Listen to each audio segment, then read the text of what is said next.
Hello, you wonderful people, and welcome to another episode of Super-Fanta-Fi. This being a show where I talk about TV shows of the supernatural, fantasy, and or science fictional genre. For today's episode, I'm going to talk about Season 1 of The Irregulars. I'm going to let you know ahead of time, I'm going to be jumping straight into spoilers, so if you have not seen the entirety of The Irregulars, don't listen to this, because I'm not going to be covering everything in a very, episode by episode basis, so I'm going to be jumping all over the place, so I don't want to end up spoiling anything for you. If you want to, obviously go watch the entire show. I highly recommend you do. I think it's a really good show. If you want to hear my thoughts afterwards, make sure you come back here. You can hear just my thoughts about the season as entirely, but in its entirety.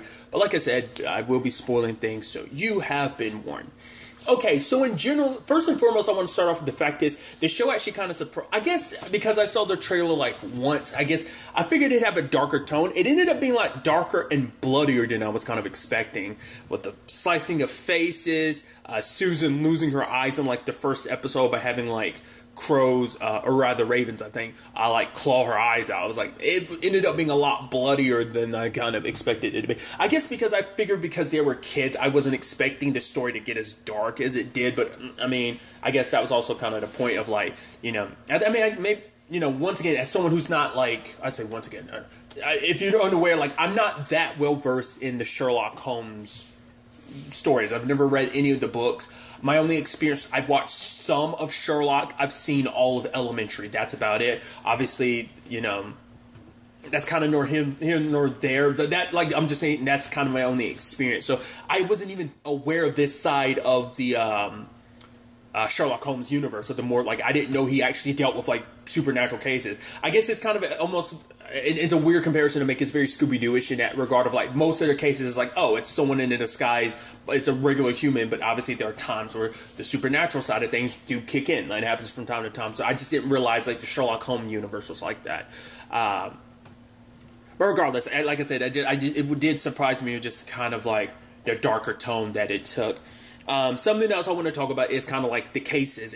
There were really interesting cases too, and I thought was actually a very sad overarching theme is that these aren't, because I think based on the trailer I was kind of under the impression that these were going to be monsters that came out of the Rip or whatever. I think I thought it was Rift instead of Rip, kind of the same thing, but regardless, I thought that the monsters were just creatures that came from the Rip, but it's no, the Rip makes people's wishes come true, and it makes them into monsters. So you have the first dude, Arthur, who was consumed by his sadness of losing his child, that basically he blocked in his mind that his child was dead. It's no, my child's got to be out there somewhere. So he was kidnapping babies that were born on the same day. We actually never found out whatever happened to the other children. We got to the last, we saw them rescue the last one, but it's not we saw a whole bunch of babies. So I don't know whether the birds, the moment, his realization of, this isn't my baby, and maybe we saw at one point in time one of the babies, one of the crows was near a raven. Once again, I'm confusing it. I believe we saw one of those birds nearby, so I don't know if they killed the babies or not. They never really went into whether they saved all the baby, because at the end of the episode we saw Billy with one of the kids, and I think it was the most recent one, so I don't know if the others were dead, and that's why he kept bouncing to the next kid, because it's the moment he's oh, this is my baby, wait, this isn't my baby, fine, you left it to the crows to eat, maybe, I don't know.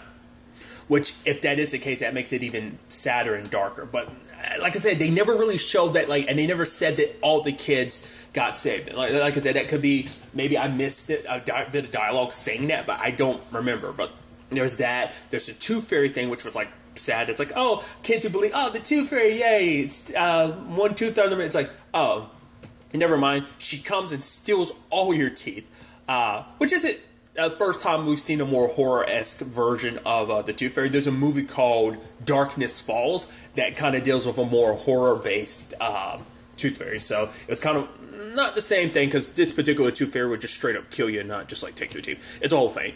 I just thought that it was sad because, for her, she was seeking revenge for her dad, because this very powerful person who owned the land they were on basically pushed her father to the edge, and it's basically he felt oh, we're in so much debt and stuff like that. If I go away, if I die, then you won't have to suffer. So he ended up killing himself. Then you had the Mycroft case, where it's just all these different people, part of this what was it, the Golden Dawn, this kind of society that believed in the occult and everything, which I thought that was interesting the moment we got introduced to Mycroft, which he's only in like the end of episode 2 and in episode 3. I'm surprised we didn't get more with him, especially when Sherlock does eventually pop up, which we'll get to that later. But I thought that was kind of interesting. I'm wondering, is that something we could potentially see going forward too? Like, Mycroft basically brought up the fact that he's a part of an organization, a government agency that looks into the occult. He even said, like, yeah, the reason why I got put there is because no one wants to work with me. I guess for him, he's like a bit eccentric. I guess like, certain qualities he shares with his brother, where it's like you're kind of probably a bit of a weirdo, and also it's a section where like no one cares about that. Well, no one really believes in it, so it's like, let's get that loser or weirdo to work in that department where he won't have to really interact with people. But basically, he got mixed up in the Golden Dawn because he was sent more so to investigate them, but then he got caught up in it. Sherlock kind of became obsessed with it as well, like, you know, the whole thing of like potentially speaking to that ended up being a whole thing. I did like that ended up being kind of like a bit of a murder mystery. In fact, that our Irregulars ended up getting stuck there just because the place was kind of stuck in they're not just trapped there, they're literally trapped in time. And so the place kind of loops in itself. I was like, oh, it's almost like a pocket dimension at that point. I thought that was so interesting. They never really explained how we got there with Patricia, I believe her name was, which was interesting because she was the one responsible for everything. Once again, just because it's in my head, the tarot stuff just makes me think of like, every time like something tarot related, well, because the case literally revolves around the tarot, it just made me think of Persona. Like, that's all, my mind's always going to go to that from now on because of the tarot cards, you know? Regardless. But we do know that she pops up in a later case. What was it, episode 5? Or is that episode... That might have been episode... No, it was episode 6. No. I'm blanking now. It's the episode Sherlock is telling B the truth about everything, and we see that they say Patricia. I'm guessing witnessing Alice's powers firsthand is what kind of sent her off the deep. Like, she was probably already interested in the occult, but I think that might have been like, because we do know that was at least like 15 plus years ago, so it's probably a situation of that moment is what inspired her to be like, oh, like she witnessed so much that night. She witnessed a siren. She witnessed what Alice was capable of, so maybe that's what got her started in the occult and everything. So it's interesting like how the dominoes ended up falling, because I don't think she really said anything about that in the episode. I guess it never correlated to her that she'd actually crossed paths with their mother. Like, I mean, why would you know that? But still, it's interesting. And then there's also Clara, which I talked about that earlier, about like that being pretty dark, about the whole cutting off faces thing and her impersonating people. That was really tragic and sad too, because it's like, oh, like she was getting revenge against the men who basically destroyed her. Like, it's like, oh, like the dude who runs the place makes women go upstairs with these dudes, and they ultimately, one of them ended up giving her syphilis, and she could never have children. Like, all she wanted was a family of her own, and she could never have that. Like, for her, it's like, they destroyed me, they destroyed any potential life or future I could have had, so she wanted revenge on them and ended up killing them. Because she lost a sense of who she was, which Jess could, understand, because she kind of lost who she was. Like, because with her new powers as I'm going to butcher it, because I made sure to try and remember how to say it, but Sisyphus, as learning more and more about like what she was, she kind of lost and forgot who she was before. Because we don't know like how much of her life. It seems like this only recently kind of kicked in. The whole thing of her powers and everything, they never really talked about like what things were like before, so who knows if she had ever really tapped into her powers before, or whether it is a more recent thing where things became more and more. I wonder, is it just because she became of a certain age and her powers kicked in? Because we never really learned that with her mom about like the rules of how that whole thing works. Like, does it affect people at different points in time? Like, had Alice been like that for a long time? Was it a more recent thing? So Jess was a little lost in herself, so you also feel bad too, because that Lestrade ended up dying, but also at the same time you're like, kind of don't. It's like, it's a thing of like, oh, it's kind of a shame to know that he's dead, but at the same time you're also like, kind of don't care because he was an asshole calling Jess a monster and everything like that. It's like, yeah, you want to look at her as a monster, but you're quick to, use her to your advantage. And he was just like, oh, like demons like you. I bet you that's why you let her go. It's like Jess wasn't trying to let her go. She was actually trying to talk her down because obviously the previous situations, the only one, Clara got away, but that was more so on Jess's side of things. Who knows what would have happened because Lestrade was dead at that point in time. So his need to, he was his ultimate undoing. Like maybe if he tried to, instead of doing what Jess did, if he looked at her more like a girl who went through something terrible, but Jess could empathize because of what was happening to her. It wasn't the exact same situation, but she knew what it was like to kind of change and lose yourself. If he wasn't so hell-bent on like, oh, I'm gonna kill, blah, blah, blah, blah, then maybe things wouldn't have played out the way they did. So it's a thing of like, you kind of feel bad for him, you kind of don't. You kind of feel bad for the dude who runs that place because she took his face and ended up like pretending like it's like, oh, my lovely's kissing his children and everything. Once again, it's sad, twisted, but sad. I mean, that's the whole point of this. The rip like answers your prayers, your wishes, and it warps those desires, that sadness, and it's something even the Tooth Fairy episode brought up where she was like, it makes monsters of us. And even that's why B was trying to get her to stop because it's like, if you do this, if you kill him, he has a daughter, right? You saw the monster you became because of his actions.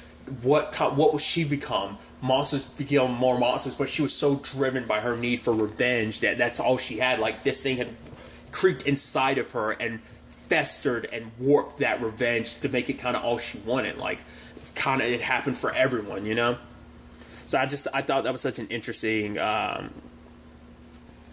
aspect to the whole situation. Like I said, just case by case basis.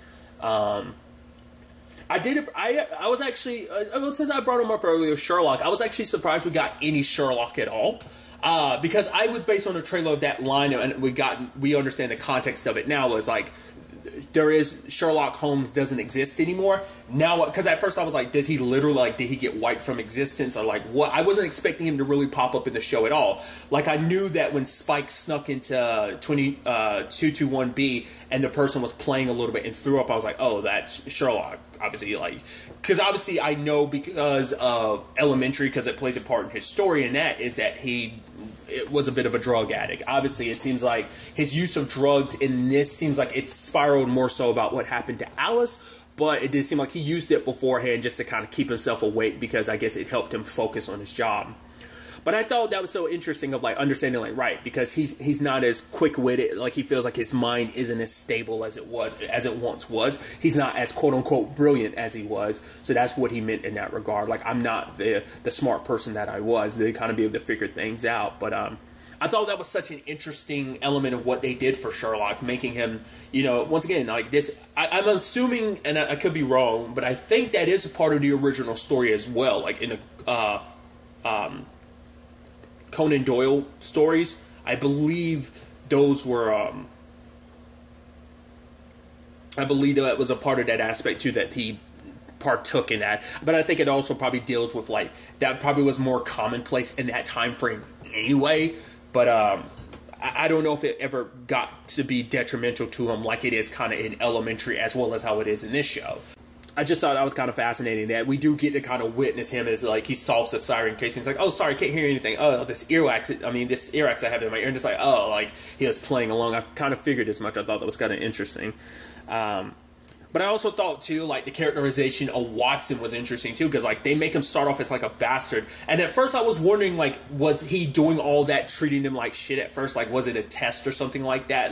But it's interesting, because I figured as much. They were, they brought it up during the trailers of, oh, he knows more than he's letting on. And we kind of got context of that, of, because it's just so interesting to find out he was the one responsible for everything 15 years ago. He's the one that opened the rip and led to all the monsters and everything going wrong in London. And I thought that was so fascinating. It was oh wow, like I said, Watson kind of being an asshole, but once again, everything in this series was kind of born on the back of tragedy, and sadness, because everything he did is he wanted Sherlock to see him. I figured as much the moment he saw Alice and Sherlock making out. I was like, are you? And I don't know if that's in the original stuff. I know it's something they've not joked about. Well, it was a thing that was in the Sherlock show. From what a little I saw, I remember them kind of making like inferences to that. Like people would think like Sherlock and Watson were a couple. So I don't know if that's ever been a thing in any previous. Well, I mean, the only other one I can think of is Elementary. Like that's the only thing. Once again, I'm not well versed in all Sherlock stuff, but that's the one thing that comes to my mind where it's like Watson and Sherlock kind of tip in that direction. Not even tip, they kind of go full tilt in that direction. Regardless, you get what I'm trying to say. So I thought, but the moment that was introduced, I was like, wait, is he? Yeah, like everything he did because he wanted to impress Sherlock, because he wanted Sherlock. It's like, because for him, it's like, he almost borderline became obsessed with Sherlock because it's like, hey, like you are this brilliance, and I was able to see him for how brilliant he is. And yes, he had his issues at first, he had his own demons, but I was the one that was able to kind of keep them in check. But the problem was Alice was someone who was able to completely soothe those demons, as he says. So that made him kind of resent it a little bit because you were able to reach a part of him I couldn't. You could able to kind of soothe like the rapidness that was, I think, his mind and just everything. It's also sad too because like Sherlock felt he needed to be brilliant because he wanted people to look at him. It's like, oh, you're special, you're special. I mean, I think that proves something. Like there's something so messed up inside of him that he needed to feel special. He needed people to look at him like, oh my God, you're so amazing and everything. So I just thought that was so fascinating. Like I said, making it so that Watson was the one responsible for it happened 15 years ago. But also it's like, it's interesting considering knowing what he knows, he still treated B and Jess like means to an end. But I guess it's like acknowledging all of it would be admitting his fault in a lot of stuff. So I think for him in that regard, it's a situation of he didn't want to, if he ever kind of gave into that, like it was easier to push them away because it'd be acknowledging his own failings in some regards, because that's why he tried to keep Sherlock around, because it's like, despite knowing that Sherlock didn't feel the same way, it's like he was so in love with him, and then I'll do it no matter what you're going through, I'll keep you safe. Even at one point, like B had came in there and like he was on the ground and he was like, don't you dare come back then. I'm guessing Sherlock had like hit him or whatever. It just like, obviously Sherlock wasn't in a good place, because Sherlock on some level kind of figured like, how did John know where the rift was? It's like he's never had a moment of inspiration or being inspired. So like, how did he figure out, like out of nowhere, figured it all out? And it's because he already knew where the rift was the entire time. He was just trying to find a way to do it. Like he didn't want Alice to go through. Did it benefit him? Yes and no.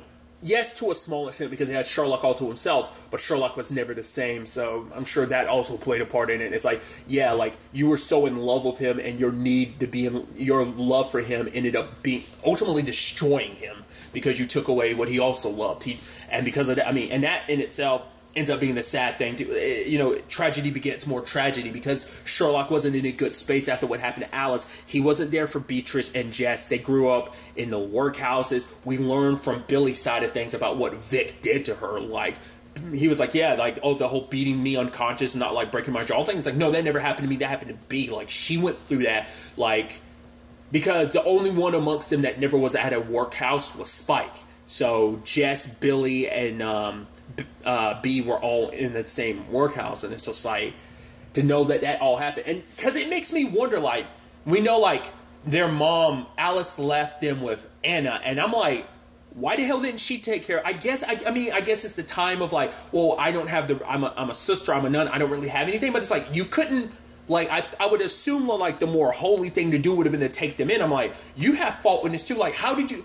I guess it's because it's like, especially because it seems like B's still tight with Anna. I was like, how the hell are you tight with the lady? I mean, maybe she didn't remember. Now that she's more well-versed about it at the end of the season, maybe that will change her mind. But I'm like, how are you tight with the person that she's the reason why you were put in that hell? I mean, truth be told, it stems from Sherlock. So there was always going to be a level of, I'll never forgive you because you're the reason why me and my sister went through what we did. It's also that complicated thing. And it's an element in the show too of like, love and terror, like it's not the exact wording. It's almost like joy and suffering are just kind of, they go hand in hand. We've seen that be a theme recently, and just kind of like love and grief on certain regard. Like it's like without the bad in life, the bad in life comes with the good in life. So you know, even Sherlock being like, yes, even though he's in so much pain, even though he's going through what he's done, he'd go through it 100 times more just to spend a little bit more time with Alice. So it's kind of that same vein of like, yes, B, Jess, and Billy, as well as all of them, have been through something terrible, but this terrible thing led them to being together. That's why that core four were together, and eventually, Leo joined their ranks as well. But it's like, I don't know, it was just kind of an interesting element on that front. And since I had actually forgotten one more, like, quote unquote monster thing, and that was interesting, and that was Edith, her being the collector. They never really went into why she stopped. I'm assuming when the original rift closed, she lost all, like, her knowledge of plants and being able to understand them as she was trying to, obviously, steal pieces to other people to save her husband.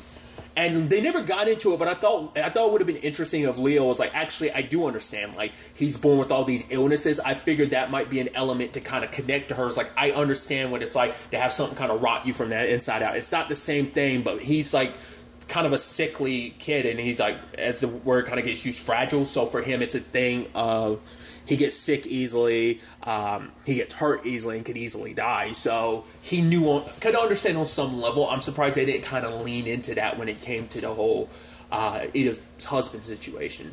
But I'm assuming, like, when the rift originally closed, like, all that power and knowledge she had disappeared. The moment this rift opened up again, she was able to kind of go back to being the collective. I think that kind of, like, the power came back to her or whatever. I also didn't talk about that either, of like, it was interesting how the power presented itself in multiple different ways, because initially it's a spirit board. And I think that's kind of interesting. A little side note, if you didn't know, like, spirit boards is the generic name. Ouija board is a specific brand, so that's why no one uses the name Ouija board. And if they do, that means they paid some money for it, because it's a specific brand. So if you're referring to those type of names, you have to say spirit board, because Ouija is a very specific copywritten name, so you can't use it willy-nilly, which is kind of interesting to think about. I forgot how I learned that, but like, that's why, like, you don't, like, some places be like, oh man, check out this spirit board, not this Ouija board, because you have to pay to use the word Ouija. Like I said, it's just a specific brand, so it's interesting, because they eventually do say the word spirit board. I'm like, I thought so. Ouija is like a very specific brand, so yeah. Regardless, I just thought, I always think that's kind of interesting. Now that I know that, I noticed that a lot more now. So, but I thought it was interesting how, like, the first two cases presented like that, and I think Edith's presented like that as well. But Clara's was different. Hers was she prayed and then it came to be, which we see later on, I guess, because what it comes down to is wishing and praying. And in those particular cases, they were using those spirit boards as a conduit for their wishes or whatever, or their prayers. So it would have went through, but it's just like they just thought that'd be the easiest way to contact the people they love to get what they needed. So it happened to work out that way, but it's the same end result. They just went about it different ways. So I just thought that was kind of fascinating. But kind of, it's sad that, how things played out for Edith. She did everything she did to kind of bring back her husband, but for him, it's like, you made me a monster. You kept me alive for 15 years. You robbed me of my death. Like, obviously, it's like she loved him so much, and that's a thing too. Learning to let go, it's not the easiest thing. That's also a thing too. None of them were able to let go, and it's interesting how at the very end that becomes like the resolution for everything is finally letting go, because not being able to let go is what, like I said, played everything out. Because rather than saving Alice, Watson focused on saving Charlotte, because he couldn't let Charlotte go. So, but ultimately, since I'm already on the conversation of it, he ultimately did let Charlotte go. So I thought, like I said, it's just interesting that being an overarching theme. I've spent so much time kind of talking about everything else. I haven't talked about our main protagonist, kind of breaking each one of them down. And I liked how Spike kind of brought it up from the beginning of, like, who they are. Like, he's like, I'm the skeleton, Billy, you're the muscles, Jess is the soul, B is the heart, and Leo is the brain, And it's like, for him, he is the one that kind of keeps everyone together. I do like the thing about Spike, too. It's like, that thing at the beginning where it's like, oh yeah, like, they're looking for Susan, and it's like, oh, how'd you find her? And it's like, oh, that particular dude, he was like, yeah, he owed me a favor because I returned his dog. Billy was like, you took his dog to impress someone? He's like, yeah, but I brought it back, didn't I? So it's kind of like, that's beside the point. I love that about Spike, that he is kind of like the smooth talker, especially later on when he's around Leo's sister and she's like, I like you. And he's like, of course you do. Your eyes aren't painted on. And I'm like, and then Luis is leaving the room kind of looking at him. He's kind of smiling like, hey, I'm like, look at you, you little suave bastard. I love it. But obviously he's like, especially because the whole thing, too, about him being the one that's like, yeah, I don't want to do this. He's the one that's kind of like, he's almost like this, like, once again, going back to Scooby-Doo, it's a weird thing to me. He's kind of like the Shaggy of the group where it's like, no, let's not do this. Like, this is crazy. Let's not do this. Even during the Mycroft episode, he was like, B, this is probably the smartest thing we've done. You wanting to leave? Yes. This is awesome. But then, obviously, they ended up getting stuck there. Because initially, it's like, these are just straight-up murders, so there's nothing supernatural for us to investigate, so I just thought that was kind of interesting.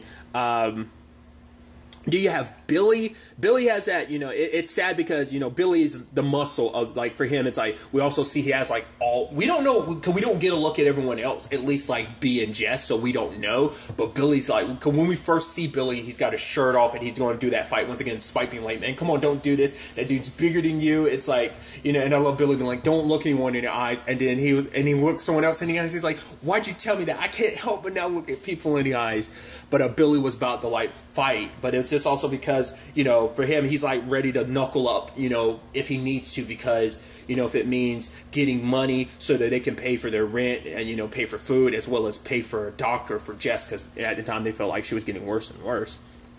But it's also pretty clear early on that he has a thing for B, and she also has a thing for him too, but later on, like when she's kind of stuck between him and Leo, she kind of pulls back a little bit, and, it is kind of sad because obviously that leads in, like, him and Leo kind of like are able to kind of hit it off a little bit, but then it kind of like flip flops a lot just because it's like you're into the girl I'm into, so it kind of irritates me. And at the end of the day, whether or not, who knows, like, because B was like, we're family, right? And he just kind of has to accept it. So later on, he's like, yeah, I mean, this girl, just because it's his way to kind of let her know, like, hey, it's okay, like, you be with Leo. Like, obviously, he came in on her and Leo when they were, talking and, laughing when they were trying to figure out that puzzle of Sherlock's that ultimately led to, like, I think that diary and stuff like that, where they ended up ultimately learning about Alice. I think, yeah, that was during the Mycroft episode. Because I love that, like, once again, Spike being the sweet talker he was able to get the nanny to kind of like, or the lady, she's like, now I don't gossip. He's like, yeah, I don't like a gossip. And he was able to kind of, he's like, can I call you Miss B or something? And she's like, yeah, you can. And it's like, once again, the smooth talker that he is. I even love that whole thing of like, he is able to manipulate people by being like, oh yeah, there's this particular, have you heard of this lady? And it's like, yeah, she got locked up for impeding an investigation. And they're like, who is that lady? It's like, she doesn't exist. I came up with her on the spot and it worked, didn't it? And he's later on, like, he's leading someone away. He's like, did I tell you, do you know about so-and-so? And he's leading this lady upstairs, like, spinning this whole tale about that lady he made up about, not impeding an investigation. Once again.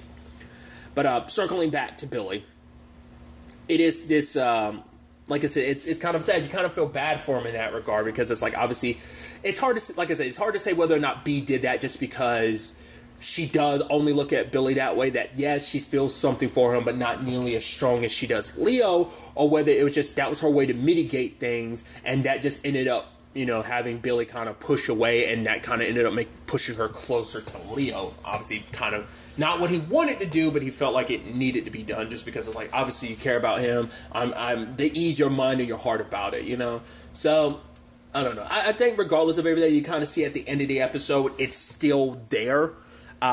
He tries to pretend like everything is okay, but it still bothers him a little bit in that regard.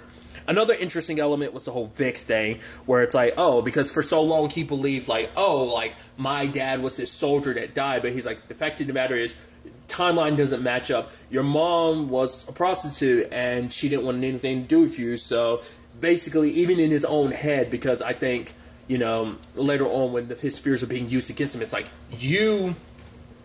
I'm the closest thing you had to a father, which is sad, considering what kind of a monster Vic was, for him to be the closest thing Billy had to him. Because even him later on telling Billy, like, you see how messed up London is, how tough it is. If it wasn't for me, you wouldn't be tough as you wouldn't be surviving right now. So it's like, I made you strong, which is like a very effed up and warped way. Because I think he had to justify it in his mind, because he wanted... Because, like, when Billy left and he was like, okay, if you're not going to do anything, get out. he wanted Billy. He was hoping for someone to put him out of his misery. I don't know whether it's just the years beat him down and he's not the virile, strong person he was, so he feels so old and broken that he was just like, I want to be taken out of this world. Like, I guess he wanted to go out in a fight rather than just dying of old age. So he instigated things with Billy, because initially Billy was like, I'm not going to fight you, you're not worth it. But he started hitting up Billy more and more and, you know, saying all that stuff until Billy defended himself, which is sad because Billy had to suffer the ramifications of that. But he's a selfish old man that was like, I don't know whether it was out of guilt or what he did.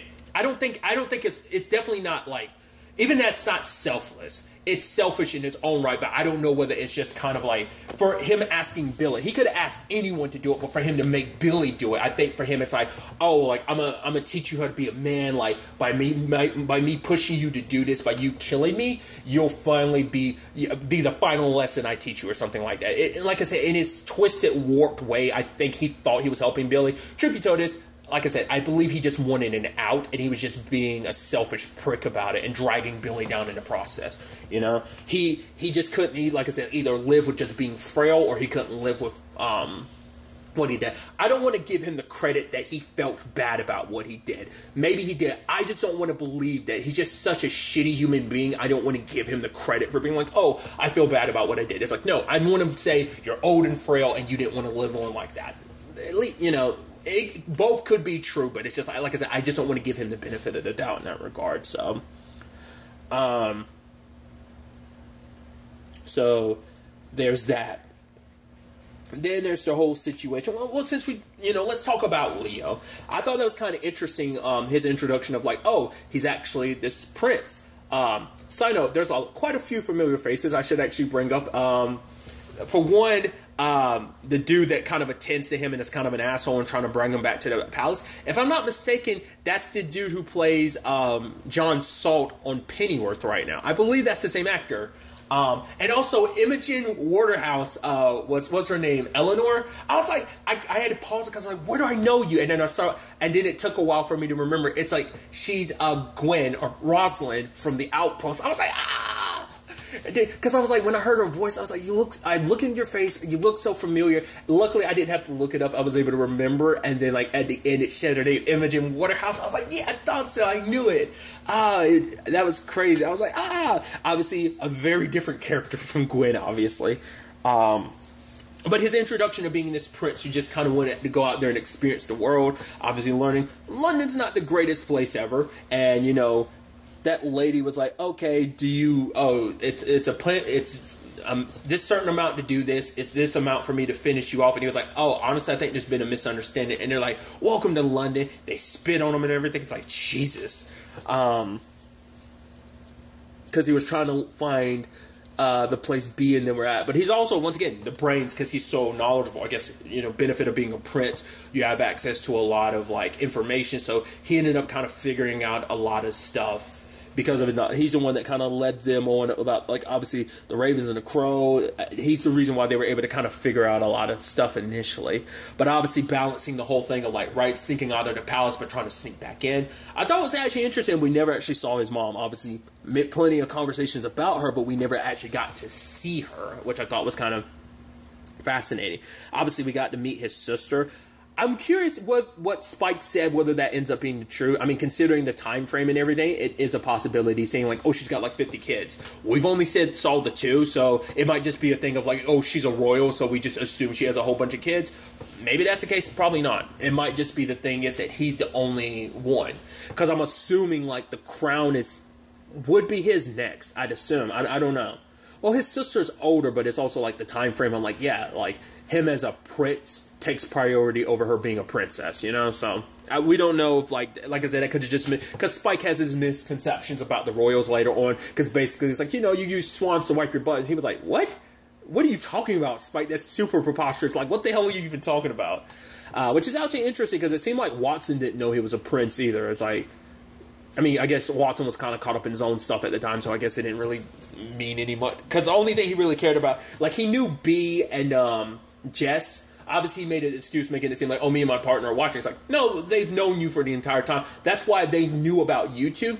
kind of didn't really care to know about, like, Spike or Billy or Leo. So I guess that's my point. Like, they didn't really do any investigating. They probably kept tabs on Jess and B the entire time. That was about it. Never actually did anything about it, but kept tabs on them. Regardless. But that dude that serves him, was it Damlor or whatever? That dude, like I said, Salt from Pennyworth, dude's an asshole in this. Like, because he goes out of his way to kind of ruin things for Leo, because Leo doesn't want to be a part of this life, because for him it's like, oh, because he sees like how the higher ups could be, like, oh, Eleanor, it's like, oh, shouldn't you be helping out your friend? It's like, yeah, why should I? Yeah. And Eleanor's like, why should I care? You know, it's like, I just want to have fun and stuff like that. But for him, it's like, that's when he realized what he liked so much about B. It's like her compassion, and it's like, you're just, you know, you don't have it. You don't have that compassion. You don't care about people, because I think that's also the thing. Like, when you're at that status, like, there's so much suffering in people like B and, you know, Billy and Jess and Spike, that it's like they don't have, like, you know, the resources and stuff like that. But it's like, we're up here with our privilege and everything, yet there's people suffering. Like, I think for him, it's like, shows like the Royals can be non-compassionate, because I think that's another reason why Home Dude wanted to bring him back, because even because Leo had used it against him. It's like, if you take me back, like, if you don't want my mom to know that you failed, because his first interaction with B, he was like, oh, I'm your higher up. It's like, you're not anyone special. You're like, you could just as easily be B and Jess and Billy and Spike, but it's because you're in this position that you're kind of a retainer. You look after people in the royal family. It's like, if it wasn't for that, you wouldn't be anyone special. Which we do see that a little bit, like the guy from the Tooth Fairy episode, John, being like, telling Billy, like, whoa, don't talk to him. Don't even look at him. I'm kind of your superior. He's like, go ahead and try it. I will beat the bricks off you, kid, just because, like, I was part of the royal guard and now I'm a bodyguard. It was like, but the fact is, he looked down on Billy and they were like, we're actually here to investigate because we were just checking in on your son, but, like, all he saw was someone lesser than him. And then, like a lot of people in that field seem to have that mentality. But that's what I'm thinking, like, Home Dude, like, if he didn't get Leo back, it would have meant saying goodbye to his privileges, his position, because he would have lost it all. So it's not like he did it out of selfless reasons of like, oh, I'm trying to bring the prince back. It's like, oh, because I care so deeply for you. It's like, no, it would have jeopardized his own credibility in his position. So that's, you know, Leo was just a means to an end, you know, at the end of the day. So I thought it was really sad, that aspect about Leo, where he was actually, like, he doesn't like himself, because he was talking about that with Spike. He was trying to denounce everyone, but he couldn't admit that he couldn't say, like, oh, I don't have feelings for B, because he does. He couldn't give up on her, because for him, it's like, no matter where I go, I don't belong here at the palace. He just doesn't fit in with the royals, because he's seen as a weak, frail son, but he also doesn't belong out in the streets, because if it wasn't for his privilege as being a prince, he wouldn't have survived. It's like, because he had the best of everything as a prince, like, that's what kept him alive this long. And because of that, you know, he felt like he didn't belong anywhere. He just, like, I'm just a broken boy, just, you know. But, like, Spike is like, but that's why you belong with us, because you don't belong anywhere else. Like, they belong with each other because they are all each other has, you know.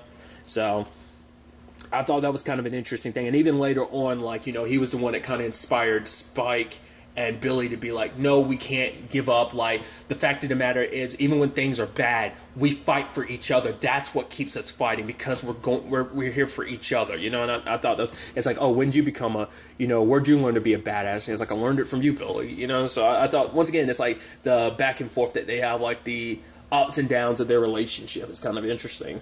Then you have B, who has to be the one who kind of carries a lot of weight. Obviously, like, a big thing too was, like, everything she does is for the sake of protecting her sister, but protecting everyone else, because, like, it's like, for her, it's up to me to kind of look after everyone, but make sure they're okay. Because I would assume, like, she's definitely the oldest between her and Jess, so I'm assuming she's the oldest of everybody. So I think for her, it's like, I have even more of a responsibility. And maybe on some subconscious level, she remembered what her mom had said. Like, even though she couldn't access that memory, on some subconscious level, she knew, like, her mom had left Jess under her control. And even later on, when Jess shows her, like, yeah, like, from the beginning, even when we were at the workhouse, you put me first. Like, you always looked after me, you know. So we had each other. And so I thought that was so interesting. everyone has to like carry their own burdens, but I figure like she kind of carries a lot in her own right too, because she kind of has to live with the fact that she had no choice but to kill the Tooth Fairy just because it was the only way to stop everything. So she kind of has to carry that, because it was a whole thing of like the Tooth Fairy was even saying that like, oh, you think you're moral, well, you're gonna have to cross a certain line. And it's so interesting in the long run, like that morality being kind of a thing where a lot of people over the course of the series kind of had to cross that moral line. Obviously, like in his own right, Watson and Sherlock, like their morals kind of gotten warped. So it just kind of fits in line with kind of, at least that's how I look at it and kind of feel like she's not kind of alone in that, you know? She dealt with a little bit, but it, you know, because like the next thing afterwards was the Mycroft case with like the Golden Dawn and everything. But other than that, like we still don't know if that's still going to be a long-lasting thing she has to deal with. It's like, granted, the lady had become a monster. Who knows? It doesn't seem like there's necessarily any... Well, the only reversing it, it seems like it's by closing the rip. It seems like that kind of reverses things. But, I mean, at that point in time, like, if she hadn't done what she did, Billy would have gotten killed. So, it's just not just to save other lives, but in particular, it was to save Billy's life. So, it didn't have much choice, but... You know, it's sad, like I say, because she kind of gets the brunt of the blows in certain regards because of, you know, the whole thing with Sherlock and Watson and figuring out what Watson's really hiding and learning the truth from Sherlock about what happened to her mom and just basically what that did to her. Obviously, she wasn't in the best place because what was going on there. Then eventually, like, learning about Leo, especially after they got together, which I actually thought was kind of this cute moment they had of his, like, you know, how long was that? And it's like, she's like, I don't know. I didn't time it. It was like, I guess, you know, her first time. So it's like, how would I know how long it's supposed to be? She's like, I think about 10 minutes. And she's like, well, maybe, time it next time. He's like, so there'll be a next time. She's like, not necessarily. He's like, but you said, like, she's like, we should be focusing. You know, we don't have 5 minutes to spare. He's like, no, it was definitely longer than 5 minutes. I was like, I like that moment between them. You know, it's like, even later on, it's like, oh, maybe we should, you know, take some, like, 5 minutes to be together. And it's like, you know.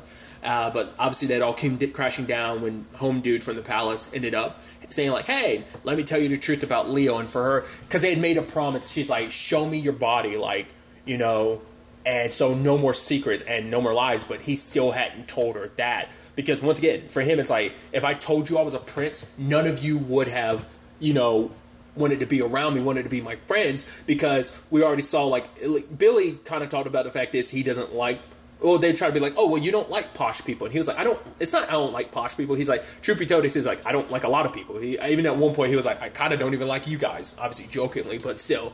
But it's like, he saw how B reacted to Home Dude, and it's like, oh, could you think you're better than me? So, like, so of course he's going to, like, pull back and be like, yeah, well, I'm the prince. Because for him, it's also like, he never knows if people genuinely like him for him, or is it like, oh, you only like me because I'm the prince? Which, circling really quickly back to the whole Leo thing, because this is how it ultimately ends up tying into his story, is the whole thing of him meeting with his cousin, Helen, and she's like, oh, you're boring. He's like, what? I'm not boring. She's like, well, I know that cat story wasn't the most fascinating. He's like, no, it was fine. And she's like, well, she was in love with someone. So it's these two people where it's like, it's an arranged marriage type of thing of like, they're both respectively in love with someone else. But for her, it's like, I'm making this situation happen because it's what's best for my country. So as a royal, you kind of have no choice but to put what your duties first and foremost before your own personal feelings. I even love her telling him to go off, and it's like, oh, well, at the very least, if you have some experience, that means, because she's like, I don't want someone that doesn't have any experience at all. And she's like, basically, Leo, go out there and just kind of experience, you know, I don't want someone inexperienced. And he just kind of laughs about it. He's just like, she wasn't what I guess he was expecting. But we kind of find out later on his deal with was to basically, by giving himself over to like this arranged marriage thing, he was able to get Billy released from prison. That was the only compensation. Even saying like, don't tell Billy, because he'll feel guilty about like my situation, my circumstances. But it's like, you know, it's like, no matter how much I want to live in this world, I can't. Like, you know, I can try to be who I want to be, but there's always going to be something that, you know, his princehood is always going to be used to get him to drag him back. You know, was that Home Dude that set that out? Was that a deal? Because he's the one. Home Dude is the one who whispered it in his mom's Leo's mom's ear about the whole Helena thing, looking for a suitor anyway. Like, so he kind of played his own role in it. I was like, I hope Home Dude gets the boot. Like, he's probably still, like, around and about and happy and enjoying his privilege and stuff like that. But anyway, circling back to B, my point was, like, when she found out about Leo, she wasn't in the greatest mind space, so she kind of dogpiled on Jess because she's Jess's foundation. So Jess thought, like, even when everyone else is telling me, oh, I should dive deeper into my nightmares, Jess will understand because she was always there to kind of pull me back. She was there to help me, so she would never ask me to do that. But when B does, it broke her heart because I thought anyone you would understand. Like, you wouldn't push me to do something dangerous, but it was also a thing of there's so little time left. We don't know what's going to happen. But ultimately, that ended up backfiring in many different regards. Like, I mean, it all plays out to the, which I've admit to you, wasn't too sure of the Linen Man the moment he showed up. I thought what was going to be revealed is the plague doctor she kept seeing in her dream. I thought that was going to be him. But no, it's like he ends up being an assistant himself. Once again, I'm already messing up how to say the word. Regardless, he was one himself, and I thought that was such an interesting thing too. Like, I figured, like, it just like the way he pops up and he's like, "Oh, I'm from Louisiana," which was like, oh, I thought that was interesting. But which, side note, most recent thing I want to say, I saw him in something more recent. I want to say, I know he was definitely in season 1 of his Dark Materials. Obviously, Netflix-wise, he was in Jessica Jones season 1. But I feel like there's something even more recent he was in. I saw him in. I can't place it. Regardless, tangents and all that aside, it was an interesting development just being like, oh, I'm not the one that's haunting your nightmares. That's just, I think in itself it's supposed to just be maybe it's just a manifestation of her fears. If, like, it manifested as something she was scared of. Because it seemed like basically her nightmare ends up being, we kind of unravel it, and it ends up being like, oh, where the rip was, her nightmare, the caverns and everything, that's where it was. But she was, I think because she was so blinded by her own fear, she couldn't see things because she was so scared she didn't tap into it because she was too afraid to take a deep dive into it because the monsters and everything there scared her too much. But I guess eventually when she broke through, she was able to see the miners for who they were and realize, like, oh, where the rip was. So, but I thought it was an interesting development of kind of like what his whole thing was, that basically his whole thing is making people drown in fear. Because at first I was like, is he the one responsible for the rip? But it's like, no, he came here to find the rip because he wanted to take its powers for his own. And he even he talked about this interesting thing where it's like, I have a son who's an Asipsum. See, I butcher it every time I say it. And you're one, and I want to basically put you two together and have a whole bunch. So he kind of wants Jess to be a breeding factory, essentially. He's like, that way there's more of us, because Alice had even talked about that with Sherlock, like, there'll be another one that comes about close the rift, but it's like, well, the next one we've known to pop up was her daughter, and that took 15 years for that to happen, so who knows if there were really any other. It's such a rare thing that there are so few of them, because, I mean, over the course of the show, we're now only aware of 4. I was actually wondering by the end of it, it didn't end up being the case, but I was almost wondering, would B be one? I guess it's like you have a percentage chance of being one, because it's like, well, Alice is her mom, but it's like, even then it's like, well, could we never go too much into B's dad? Because part of me was wondering, like, could it be a thing that she's actually secretly adopted and just her mom just never brought that up? Or was it just, what is a thing of, like, that is actually her biological? Oh, no, because Sherlock did bring up certain features by being like, yep, that's definitely your daughter. Because it's like, oh, it smells like you've been breastfeeding in her or something like that. So it's like, yeah, that's definitely her daughter. Because that's what I was wondering, like, maybe that's why B doesn't potentially have it. Like, I mean, but that kind of goes along with the lines of my thinking, like, maybe there's a chance of your kid being one, because he has at least one son who's one, so she has at least one child that's one. So Alice had only one child that ended up being one. But that's why I'm curious, like, are we going to secretly find out B's been one too? Because that's what I thought was going to happen at the end, is that B would end up tapping into her powers and helping Jess end up closing the rip, but that ended up not being the case. But his whole thing of basically using people's fears against them, I wonder, is it kind of similar to, like, at least the way, they didn't go into it like this, but I was curious if Jess and the Linen Men were kind of similar to, like, Cloak and Dagger. Like, obviously I'm specifically pulling from the show where it's like, Cloak could pull on your fears, whereas Dagger could pull on your hope. So I was wondering if it was kind of a similar thing, and it does seem like that is a kid. Like obviously, like their power is basically diving to your memories, and that seems like all systems have. But when it comes to the Linen Man, he pulls out your fears. At least Jess tries to pull out the more hopeful memories in people, especially when she was trying to, like, you know, pull back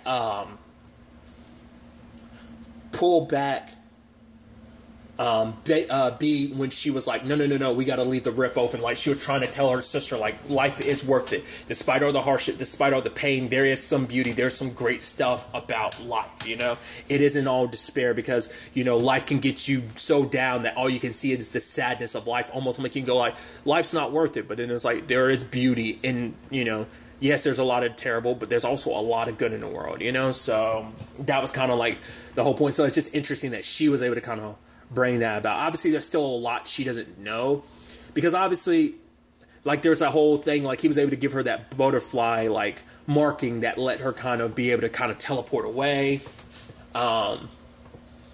which I like that at the end. Well, to be fair, she kind of used it against him at the end, too, so she can still do the same thing of kind of using people's fears, where she basically made the Linen Man, it's like, for everyone, you want to make it seem like you're unafraid, but she was able to trap him in his own memory at first to be like, every time you make someone feel their fear, like, so you can't walk away without feeling something of that. So every piece of fear is there existing, and she tapped into it. To everyone he's ever made feel afraid, like that fear, she made it rebound onto him. He ultimately ended up falling backwards and dying. The irony being, like, obviously he's undone by all the fear he's cast onto other people. Because it was interesting, because he was saying, like, oh, he'd seen the future, and we get glimpses of it. So it's like, we see at one point Adolf Hitler. So, like, I guess using his powers, he was able to see, like, a future of, like, what humanity is going to be capable of. So for him, it's like, why don't I, like, you know, with fear you can control people. And it's like, with all this power, I'll be able to shape the world. I'll become a god and be able to shape this world so it doesn't, like, in his mind, it's like, by drowning the world in fear and controlling people, I'll put them in line and we won't have such terrible things come about, because man, it's a terrible thing and there will be so much. So in his own mind, it's like, I'm saving the world by taking control over it, because as long as it's in my palm of my hand, I'll have control of it and no one would have to suffer, you know? It just presents an interesting thing. Like, it's not like, oh, he should have been left to his own devices. It's like, oh, he was going to save the world and stuff like that. But it's just interesting to know, like, he saw the evil of humanity, or what the future held. And, you know, yes, he went about it the wrong way. But now that he presented that, and now that Jess has seen that, I wonder, what does that mean? I mean, there's probably very little you can change about the nature of man without, like, trying to control them. I mean, she's a kid herself, so it's not like she's trying to do that, and probably has no plans of it. But it does make you wonder, like, what he showed wasn't complete BS. What he showed them was the future. So what does that mean in the long run? Like, is there anything you can really do about that necessarily? Like, I don't know. You know, I just thought that was kind of an interesting element of, like, okay, I guess trying to justify his actions. It's not like all the stuff, it doesn't justify all that he's done, but at least in his mind, he does in his own way think he's doing this for the greater good. Granted, he has selfish reasons. Like, oh, I'm just going to be a god. I want to rule everything. I want to be top dog. You know, so, you know, his ambitions and stuff like that, he can justify them by being like, oh, it's for these reasons, but, you know, still. The conversation does come about later on when Jess is talking to Spike about, you know, when it's all said and done, what is she fully capable of? And we don't know. I don't think even she's kind of scratched the surface of what she can fully do, like, when the time comes, like, besides just seeing into people's memories and stuff like that. She was able to close the rift, but it's like, what else is she capable of once she's mastered her powers? Obviously, there's still the element of the Linen Man's kid is still out there, so he might come after him because it's like, wait, my dad went to go see you. Maybe he tries searching for his dad, and it ends up connecting him to Jess, because we don't know how old he is. Like, he could be about the same age as her, he could be older, whatever the case may be. That could be a potential future storyline of him tracking her down because he's trying to sense out where his dad is, and the last link to his dad is Jess, because that was the last person, like, they were in contact, so maybe it left, like, essentially a psychic print that he's, like, trailing, and ultimately ends up finding her, and it's like, wait, you killed my dad, you know, and because let's not forget the element, once again, back to the Tooth Fairy thing, monsters beget more monsters, so Jess might have made a monster of her own by killing him. And granted, he kind of killed himself, but she played a role in it. So that could definitely be something they end up pulling back, since they went through the trouble of setting that up, you know. Plus, we don't know if there are other Assisimi out there. Like, you know, whether more will pop up in London or around the world. I'm sure Jess is going to be the only one we really focus on for now, unless they bring in the Lindeman's son, which I think that's kind of an interesting. I like the fact that he doesn't actually have a name, and I think that's going to play more of a role. Like, we know nothing about this guy. We don't know where he came from. Like, the only thing we got a glimpse of is like, oh, his first victim was his best friend, because his best friend fell in love with the woman that the Lindeman had fallen in love with, and he wanted to punish him. So as we saw from that memory, which was kind of the jumping off point for Jess to use all that fear against him. So that's about as much about him as we know. I thought it was interesting, too, when the Linden man was like, oh, you know who's responsible for this, because it's like, oh, who opened the rift? And at first I was like, did she do it subconsciously or something like that, trying to get to her mom? But then I was like, wait, or is it her mom? Turns out it's totally her mom. I guess it took her 15 years, because we don't know what time is like over there, whether she felt the entire 15 years or, you know, it's a different dimension, so time and space and time probably move differently over there. But she's who opened the rift. It's like, and she was so deluded. Like, once again, Jess says it best. You're so caught up in your own sadness that you don't care about the ramifications of you opening this rift. It's like, oh no, I'm not here just to get 5 minutes with you. I'm going to spend the rest of my life with you guys, and we're going to be together again forever. So this world gets consumed by that one. But it's like, the moment you do, this world collapses. Like, this world gets destroyed, but she didn't care. And it's also like, you're releasing all those monsters. It's like, don't worry, the monsters are only temporary. Like, once everything collapses, it's all going to be one, and it's not going to matter. Like, she was deluded and just, you know, drowned in her own sadness, which is why Sherlock went along with the Linden man, because it's like, he wanted to have Alice back because he'd fallen so far apart without Alice, you know? Because he'd even said it himself of like, you know, he wished he could have been a better man. And, you know, just when, you know, B was starting to feel like, oh, like, you're a good person, he up and left. Because for him, it's like, they need Alice back. But more so than anything, he needed Alice back, you know? And so, but obviously he had failed her because, you know, because it's like, he's like, I couldn't go on without you. And she's like, the moment we had the kids, it was no longer about you and me. It was about them. And so you abandoned them this entire time. But it had to be Jess, despite everything, because she had said it herself that she could wish for anything, it'd be this. But for her, it's not worth it. The price of kind of giving up on life and everything that they have, you know, it's like, even if she has to say goodbye to her mom, it's the only way to preserve everything. Like, so many people are going to die and get hurt because of this. So Jess ended up speaking to B, showing her all four of them together, then like how much Leo means to her, and then showing her, you know, once again, them at the workhouse. You were there for me. You were my light, you know, that despite everything, like, we have each other. We're there for each other. You protected me, and I look out for you because we love each other. That love is worth fighting for. And so B's like, you have to go back to Mom. We have to close the rip. And when they do, Sherlock decides to go through because he can't live without Alice.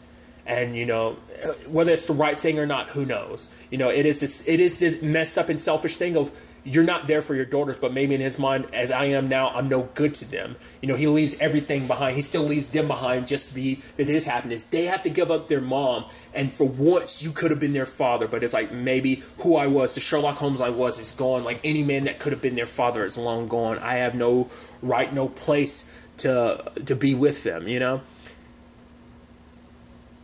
I don't know. Once again, it's not like you're like, oh, you're kind of selfish to the very end.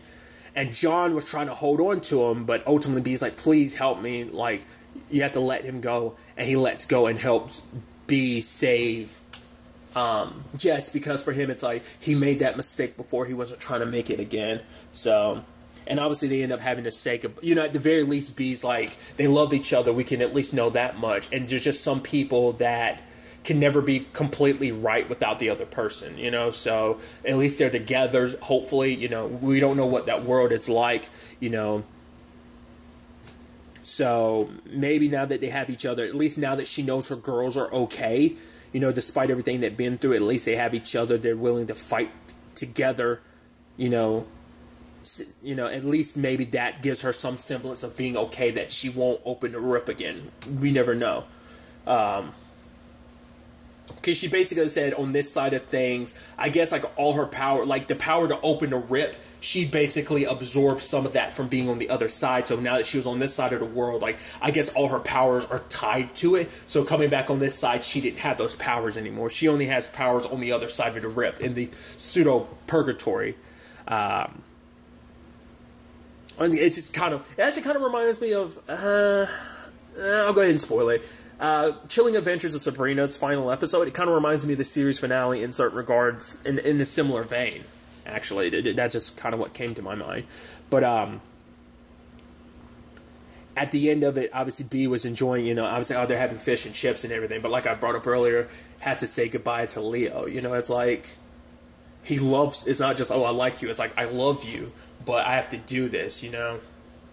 And B's like, why should you have to apologize for doing the nicest thing I've ever heard of? Like, sacrificing what you want for someone we both care about, that being Billy. And I think, once again, it's like that need for sacrifice, you know, especially because it's like, you think at the end, like, oh, we had to give up our mom, our dad, but at the very least, you know, we still got each other, and it's like losing Leo. And so that's the thing of like, that they were able to get to Jess initially when she was stuck in her nightmare because they are together, you know, and now it's like, you know, you're losing a piece to what has now become this well-oiled machine to a certain extent.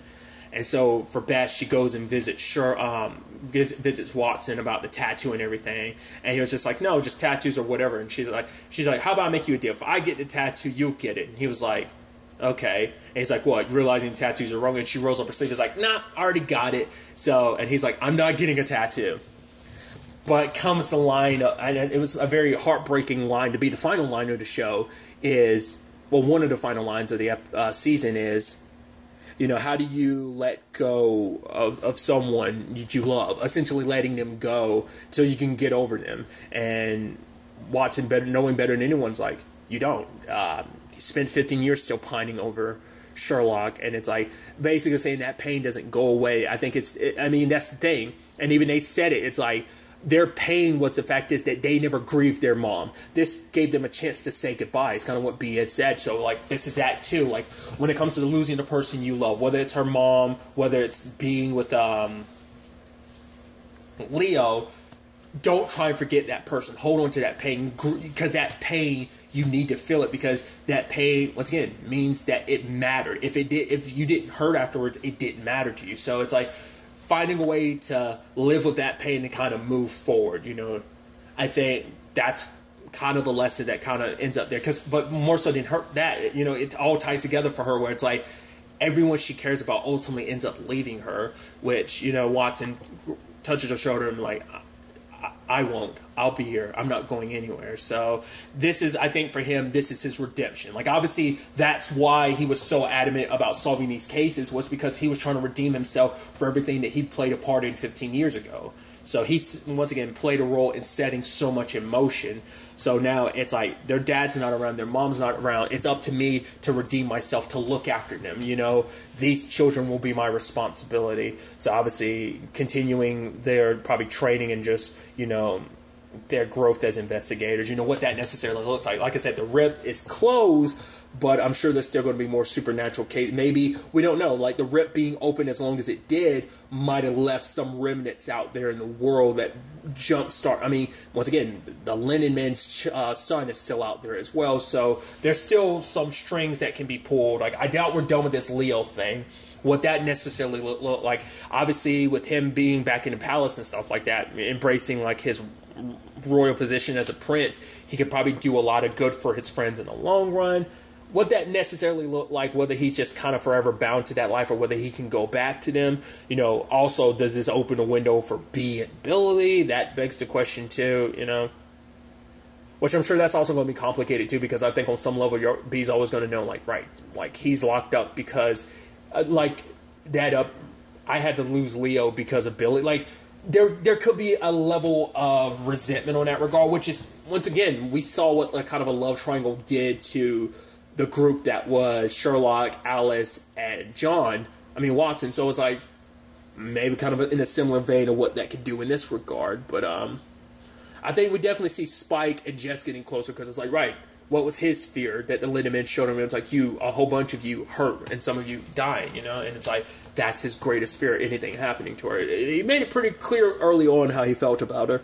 It is interesting, like, how it comes full circle, because during the Golden Dawn situation, he was able to pull her back even though she was under Patricia's spell and everything. So, at the time of me recording this, Netflix hasn't officially renewed the Irregulars for a second season. It's still kind of early. The show dropped like last week. Once again, Netflix is, some stuff they immediately renew, some stuff it usually takes a while before we get an official announcement. So I was quickly glancing over an article or two that were kind of saying that the show kind of has secretly been like in like production for its second season, so who knows. I really hope we do get a second season because I'd love to see things inconclusively here, yes, but there's still a lot of threads open because it's like, well, is there a way to get Sherlock and Alice out without, the Rip staying open or being torn open? Once again, the Lindeman's son, everything going on, well, with B, Spike, Jess, as well as Billy. Obviously, they're probably going to continue being like the Irregulars as they work with Watson, which Watson more so playing the role of kind of a teacher, instructor, and guide in this, because he would just kind of left the kids to their own devices because he was so wrapped up in Sherlock, but now they're kind of his main focus because, once again, this is his way to make up for the past, the pain he's caused, in particular to his role in everything, and just why, in particular to B and Jess, but also Leo's side of things. Like, once again, what's going to happen on that side of things. I'm really interested to ultimately see where all of this will take us going forward into a season 2. But really, that's all I want to talk about. Until the next time we meet, be happy, be safe, live life to the fullest, and enjoy it. Good day, and goodbye.